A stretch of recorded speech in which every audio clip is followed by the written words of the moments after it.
she said no to a dangerous person. In this story, we take a closer look at the tragic life of Preeti, a young woman full of dreams and ambitions whose story took a dark turn one fateful morning. This tale uncovers the heartbreaking events, the tireless investigation, and the shocking truth that followed. If you enjoy deep dives into real and emotional stories like this, don't forget to like, subscribe, and stay tuned for more gripping Reddit tales. Today, we delve into a haunting case that left an indelible mark on those who heard of it. It all began on May 1st, 2013, in Delhi, a day that was supposed to mark the beginning of a bright future for Preeti Rathi, a 23-year-old nursing graduate from Narela, Delhi. For the first time in her life, Preeti was stepping outside her hometown. While the prospect of leaving the comforts of home filled her with nervous excitement, her sense of achievement and purpose overshadowed any fear. Preeti had worked hard to achieve a dream that made her family immensely proud. After completing her nursing studies, she set her sights on serving the country as a nurse at a military hospital. Her dedication bore fruit when she successfully applied for a coveted nursing officer position in the Indian Navy. Passing the rigorous entrance examination, she secured her spot in the Navy, a significant milestone not only for her, but also for her entire family who had always supported her ambitions. With her appointment letter in hand, Preeti was now required to report to the naval base in Colaba, Mumbai. To ensure she wasn't alone on this pivotal journey, her father, Amar Singh Rathi, her uncle, Vinod Kumar Dahiya, and her aunt, Sunita Dahiya, decided to accompany her. As she was about to close the gap, Preeti felt a light touch on her shoulder.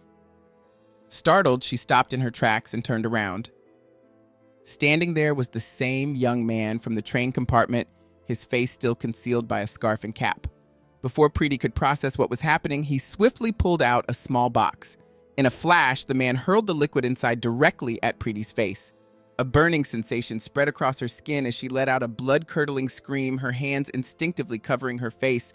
Her piercing cries cut through the chaos of the platform, grabbing the attention of her father, uncle, and aunt. They spun around and rushed toward her, horrified by the sight. The commotion drew a crowd of onlookers who surrounded Preeti, trying to understand what had just happened. Her clothes were soaked with the corrosive liquid, and the unbearable pain caused her to cry out uncontrollably.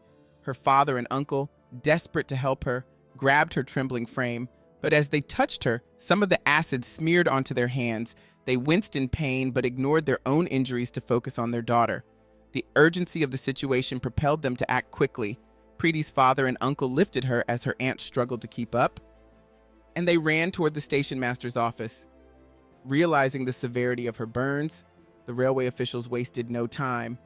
Arrangements were immediately made to transfer Preeti to a nearby hospital. Initially, she was to be taken to Baba Hospital, where other injured passengers were being sent. However, given the critical nature of her injuries, she was instead rushed to Guru Nanak Hospital, which was closer and better equipped to handle emergencies. While Preeti was being carried away, the attacker fled the scene, pushing his way through the shocked onlookers. Among the bystanders, a young man named Samir Sheikh witnessed the horrific incident. Hearing Preeti's screams, Samir moved closer to see what had happened. The acid from the box had splashed onto his hands as well, leaving them stinging and raw. Without hesitating, Samir threw the empty container to the ground and quickly understood that Preeti had been the victim of an acid attack. Fueled by anger and determination, Samir immediately began chasing the veiled attacker. Running as fast as he could, he shouted for others to help, calling out, "Salim! Salman! Catch him! Don't let him escape!" Salim and Salman, who were nearby and had also witnessed the aftermath of the attack, sprang into action. Together, the three men attempted to close in on the attacker, weaving through the chaotic platform in an effort to catch him before he could disappear into the crowd. The chase for the veiled attacker continued through the crowded streets, but within moments he managed to evade his pursuers. Samir Sheikh, along with Salim and Salman, had done their best to keep up with him, yet the chaos of the platform and the man's calculated moves gave him the upper hand. He disappeared into the bustling streets, leaving no immediate trail behind. Despite their failure to capture him, the names of these three men would become significant in the investigation that followed, as their quick actions would later provide crucial leads in the case. Meanwhile, Preeti's condition remained critical. At Guru Nanak Hospital, the medical team began her treatment, but it quickly became evident that they were not equipped to handle such severe burns. Her father, uncle, aunt, and Samir Sheikh were taken to Baba Hospital for treatment of their own minor injuries. Samir's wounds, though painful, were superficial, allowing him to recover quickly. Shortly after being discharged, he was brought back to the crime scene by the police to assist in the ongoing investigation. The officers meticulously collected evidence from the platform, hoping to uncover clues that could lead them to the attacker. Given the lack of a dedicated burn unit at Guru Nanak Hospital, Preeti was transferred to Messina Hospital, where specialized facilities were available to manage her injuries. By the time she arrived, the severity of her burns had escalated. Her face and neck bore the brunt of the attack, leaving her unable to speak or respond verbally.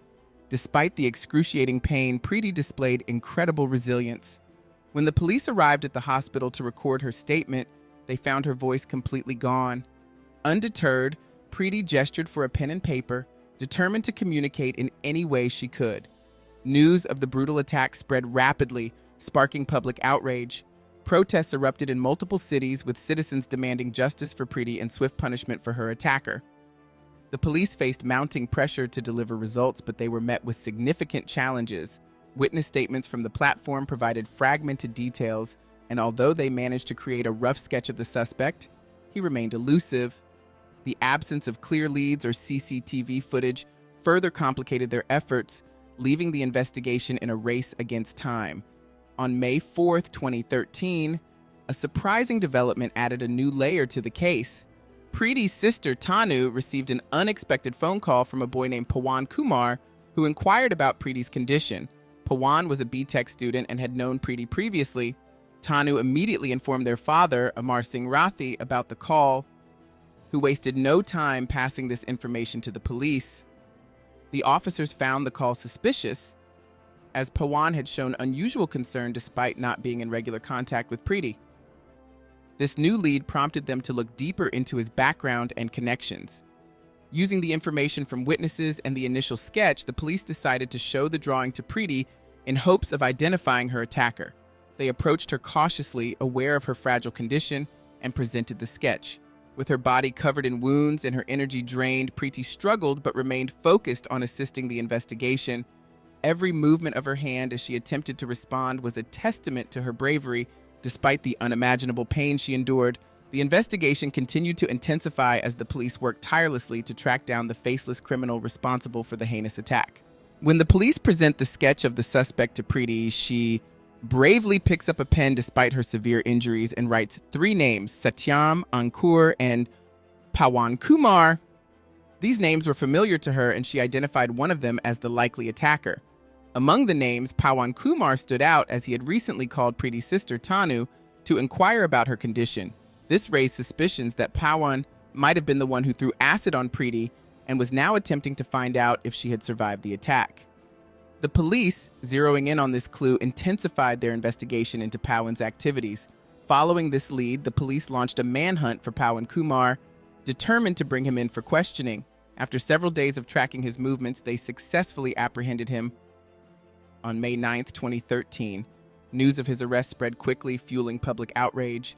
People demanded swift justice and severe punishment for the attacker who had caused Preeti unimaginable suffering. Meanwhile, prayers and well wishes poured in from across the country as people hoped for Preeti's recovery. However, her health continued to deteriorate despite the best efforts of the medical team at Messina Hospital. Preeti underwent several surgeries in an attempt to manage her injuries, but the damage caused by the acid was too extensive. Her internal organs began to fail, and the doctors at Messina Hospital realized they could no longer provide the specialized care she desperately needed. In a race against time, Preeti was transferred to Bombay Hospital, where a team of the country's top medical specialists was assembled to treat her. The government, under mounting public pressure, ensured she received the best possible care and resources. Even with the expertise of the medical team at Bombay Hospital, Preeti's condition worsened. Her body, ravaged by the attack, struggled to cope with the relentless damage. She was placed on ventilator support as the doctors fought to keep her alive. Every passing day brought more challenges, and despite their tireless efforts, her condition became critical. On June 1, 2013, Preeti's battle came to a heartbreaking end when she suffered cardiac arrest. The news of her death sent shockwaves through the nation, leaving people grief-stricken and furious at the senseless act of violence that had taken her life. Following her tragic death, a post-mortem examination was conducted, and her body was brought back to Delhi for the final rites. However, Preeti's family refused to proceed with the cremation until the government promised a thorough investigation into the attack. They demanded that the case be handed over to the Central Bureau of Investigation, CBI, to ensure justice for Preeti. Public outrage fueled large-scale protests, with her body carried through the streets in a rally demanding accountability and action. Eventually, the government gave in to the demands, announcing a CBI inquiry into the case. With this assurance, Preeti's family agreed to conduct her final rites. She was cremated with full state honors, a gesture that reflected the gravity of the loss and the collective sorrow of a nation mourning a young woman whose life was cruelly cut short. Even in death, Preeti's story became a symbol of resilience, sparking conversations about justice, safety, and the urgent need to address violence against women. After Preeti's tragic death and her emotional funeral, the demand for justice grew louder across the nation. The public wanted swift and severe punishment for her attacker. The police had arrested Pawan Kumar as the prime suspect, but the case against him was weak due to a lack of evidence. Despite weeks of investigation, the railway police failed to uncover anything linking Pawan to the crime. This incompetence frustrated Preeti's family, particularly her father, Amar Singh Rathi, who began his own investigation into the matter. His findings would soon change the course of the case. Amar Singh's personal inquiries revealed that on the day of the attack, May 2, 2013, Pawan Kumar was not in Mumbai but in Rohtak, Haryana. This revelation was a critical turning point, highlighting glaring oversights in the police investigation. To confirm his findings, Amar Singh pushed for the retrieval of Pawan Kumar's phone location history, which eventually confirmed that Pawan was indeed in Rohtak during the incident. This discovery exposed the police's failure to conduct a thorough investigation and raised serious concerns about their handling of the case. Disheartened by the police's inefficiency, Amar Singh filed a petition in court demanding that the case be transferred to the Mumbai Crime Investigation Department, CID. Recognizing the shortcomings of the initial investigation, the court granted the request and the CID took over the case. The CID team wasted no time and began by visiting Preeti's family to gather firsthand information. They also questioned close relatives and acquaintances, piecing together details about Preeti's life and possible suspects. During their investigation, a relative of Preeti provided a vital lead. They informed the CID that a young man named Ankur Pawar, who lived nearby, had been infatuated with Preeti. Ankur had proposed to her multiple times, but she had rejected his advances, refusing both his love and his persistent requests for marriage. This rejection didn't sit well with Ankur, who reportedly threatened Preeti with severe consequences. This revelation painted Ankur as a potential suspect and prompted the CID to call him in for questioning. When the police confronted Ankur about his whereabouts on May 1st and 2nd, 2013, his answers were vague and inconsistent. He struggled to provide a clear timeline and kept changing his statements under scrutiny. During the questioning, the CID officers also noticed scars on Ankur's hands that appeared to be burn marks consistent with acid injuries. This discovery raised immediate suspicions, as such injuries were likely to result from handling acid carelessly or during the attack itself. With suspicions mounting and Ankur's inability to provide a consistent alibi, the CID decided to take him into custody for further interrogation. On January 17, 2014, Ankur was brought to Mumbai for detailed questioning. Under the pressure of CID investigators and mounting evidence, Ankur's guilt became evident. During the interrogation, he confessed to throwing acid on Preeti, revealing his heinous act stemmed from anger over her rejection of his advances. This confession marked a breakthrough in the case, bringing the authorities closer to delivering justice for Preeti. The police wasted no time in arresting Ankur and taking him for a medical examination. Afterward, they began a thorough interrogation. Under questioning, Ankur confessed that he was infatuated with Preeti and had once dreamed of marrying her. However, her rejection of his advances left him bitter and humiliated. To make matters worse, Preeti's success in securing a prestigious position as a nursing officer in the Indian Navy only deepened his frustration. Ankur, who was unemployed and constantly ridiculed by his family for his failures, grew envious of Preeti's accomplishments. This jealousy eventually turned into a dangerous obsession, pushing him to plan a heinous act of revenge. Ankur admitted that he had learned about Preeti's new job and her scheduled journey to Mumbai on May 1st. Determined to harm her, he boarded the same train, hoping to carry out his plan. During the journey, he continuously stared at Preeti but refrained from attacking her inside the crowded compartment. The presence of her family and the sheer number of people made it difficult for him to act. However, once the train reached Bandra Terminal and Preeti walked behind her family, Ankur seized the opportunity. Without hesitation, he threw acid on her, forever altering her life and his own. Despite his confession, the police faced challenges in building a solid case. To strengthen their investigation, they focused on tracing the source of the acid used in the attack. Their inquiries led them to a shopkeeper named Mukesh Bhargav, from whom Ankur had purchased the acid. During questioning, Mukesh revealed that Ankur had approached him pretending to be a businessman opening a store called Ankur Batteries. Claiming he needed acid for his business, Ankur had convinced Mukesh to provide a 2-liter sample, which he received in a Horlicks container. This discovery provided crucial evidence linking Ankur directly to the weapon used in the attack. The police then turned their attention to Ankur's movements around the time of the crime. By analyzing his phone records, they confirmed his presence at Nizamuddin Station on May 1st, the departure point of the train, and at Bandra Terminal in Mumbai on the morning of May 2nd, the day of the attack. These findings solidified the timeline of events and corroborated Ankur's confession. To eliminate any lingering doubt, the police organized an identification parade.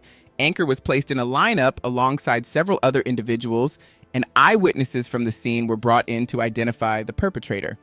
Among the witnesses were Samir Sheikh, Salim Sheikh, and Salman Sheikh, who had chased the attacker immediately after the incident.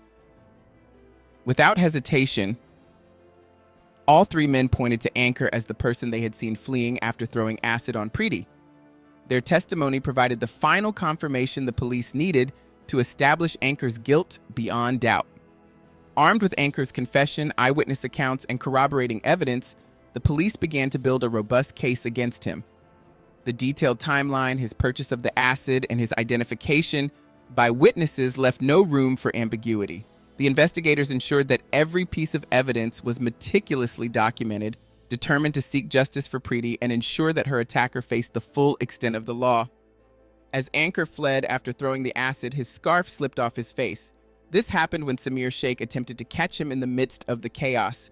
During his escape, Ankur turned back briefly, allowing Samir a clear view of his face. Salim and Salman, who had joined in the chase, also managed to see Ankur's face during the commotion. Their detailed observations proved invaluable during the identification parade, where all 3 of them pointed to Ankur without hesitation. Additionally, Samir confirmed that the acid box recovered from the crime scene was the same one he had seen in Ankur's hand during the attack. The parade also brought forth another witness, Pawan Malviya, who identified Ankur as the culprit. Another individual testified that he had seen Ankur standing near the train's restroom around 4 a.m. on the night of the journey. These collective testimonies, combined with the physical evidence and Ankur's prior confession, left no doubt about his guilt.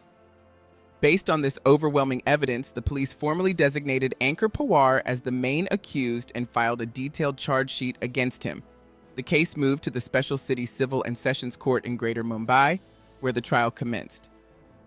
Ankur's demeanor during the court proceedings shocked everyone. He often appeared smiling and at times even displayed a triumphant gesture, as though mocking the severity of the situation. His lack of remorse and audacious attitude further fueled the outrage of Preeti's grieving family and the public following the case. The prosecution presented 37 witnesses during the trial, including Samir, Salim, and Salman Sheikh, who once again identified Ankur in court as the perpetrator. Their accounts were corroborated by other witnesses and the physical evidence collected by the police. After a meticulous review of all the testimonies and evidence, the High Court's ruling reignited debates about the adequacy of the legal system's response to such heinous crimes. For Preeti's parents, the loss of their daughter remained an irreparable wound, one that no punishment could ever heal. The life sentence, while ensuring that Ankur would spend his days in prison, could never match the magnitude of the crime or the immense grief caused by his actions. As Preeti's tragic story continues to resonate across the nation, it serves as a powerful reminder of the urgent need for stronger measures to prevent such atrocities and protect women from violence. The story of Preeti Rathi stands as a heartbreaking reminder of the devastating consequences of unrequited love, unchecked jealousy, and the misuse of dangerous substances like acid, It sheds light on the courage of victims and their families, the relentless pursuit of justice, and the ongoing fight against such heinous crimes. Preeti's tragic journey is not just a story of loss, but a call to action for stricter laws and greater societal awareness to prevent such acts in the future. Thank you for staying with us through this emotional Reddit tale. If this story moved you or made you reflect, please like, share, and leave a comment below. Don't forget to subscribe for more real-life stories and discussions that matter. Your support means everything to us. Stay aware, stay compassionate, and we'll see you in the next story.